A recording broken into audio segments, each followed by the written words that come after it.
అందరికీ నమస్కారం. ఉద్యోగులకు సంబంధించిన ప్రతి అప్డేట్ కోసం మన ఛానల్‌ని సబ్స్క్రైబ్ చేసుకోండి. వీడియోస్ మాత్రం లైక్ చేస్తూ ఉండండి. ఇక వివరాల్లోకెళ్తే బడ్జెట్‌లో ఐటీ రిలీఫ్, జీరో ట్యాక్స్ స్లాబ్‌ను పెంచే అవకాశం, రాబోయే బడ్జెట్‌లో మధ్యతరగతి వేతన జీవులకు ఆదాయపు పన్ను ఊరట లభించే అవకాశాలున్నాయన్న అంచనాలైతే వినవస్తున్నాయి. వచ్చే ఆర్థిక సంవత్సరానికి 2025-26 గాను ఫిబ్రవరి 1న పార్లమెంట్లో కేంద్ర ఆర్థిక మంత్రి నిర్మలా సీతారామన్ బడ్జెట్‌ను ప్రవేశపెడతారు. ఈ క్రమంలో కొత్త పన్ను విధానంలో ఐటీ రిలీఫ్ ఛాన్స్ ఉందన్న అంచనాలైతే వస్తున్నాయి. ప్రస్తుతం పాత కొత్త పన్ను విధానాలు అమల్లో ఉన్న విషయం తెలిసిందే.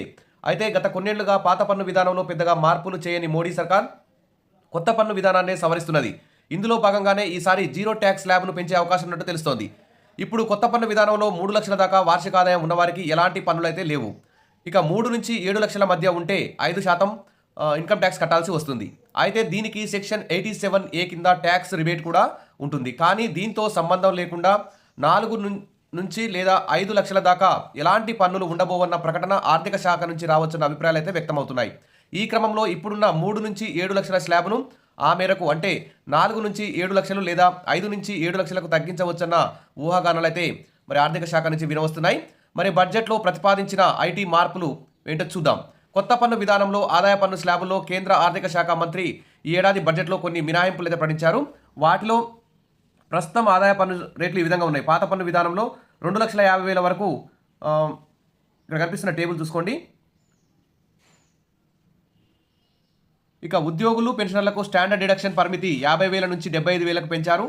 ఫ్యామిలీ పెన్షనర్లకి స్టాండర్డ్ డిడక్షన్ పరిమితి 15,000 నుంచి 25,000కు పెంచారు. ప్రైవేట్ రంగ ఉద్యోగులకు సంస్థలు చేసే ఎన్పిఎస్ విరాళాలపై డిడక్షన్ 10% నుంచి 14%కి పెంపు. ఇవి కొన్ని మార్పులు. ఇక్కడ ప్రస్తుత పన్ను స్లాబ్ రేట్లు పాత పన్ను విధానం, ఇక్కడ కొత్త పన్ను విధానం ప్రకారం ఇక్కడ ఎన్ని లక్షల వరకు ఎంత పర్సెంటేజ్ ఇన్కమ్ ట్యాక్స్ కట్టాలో ఇక్కడ కనిపిస్తున్న టేబుల్లో చూసుకోవచ్చు. ఇక ఇన్కమ్ ట్యాక్స్ సంబంధించి ఉద్యోగులు అయితే చాలా అసంతృప్తిగా ఉన్నారు. ఎందుకంటే బీజేపీ ప్రభుత్వం ఈ 10 ఏళ్ల నుంచి కూడా అసలు ఇన్కమ్ ట్యాక్స్లో ఎలాంటి మార్పులు అయితే చేయట్లేదు. సగటు సాధారణ సామాన్య ఉద్యోగులందరూ కూడా ఐటీ కట్టలేక చాలా ఇబ్బందులు అయితే ఎదుర్కొంటారు. కాబట్టి ఈ బడ్జెట్లోనైనా ఖచ్చితంగా ఐటీ రిలీఫ్ ఇస్తారని చెప్పేసి అందరూ కూడా ఆశపడుతున్నారు. ప్రభుత్వం ఆ దిశగా మరి ఐటీ రిలీఫ్ ఇవ్వాలని చెప్పి కోరుకుందాం. విషయాల బెస్ట్. మరిన్ని అప్డేట్స్ కోసం మన ఛానల్ని ఫాలో అవుతుండండి. వీడియోస్ లైక్ చేయండి. Thank you.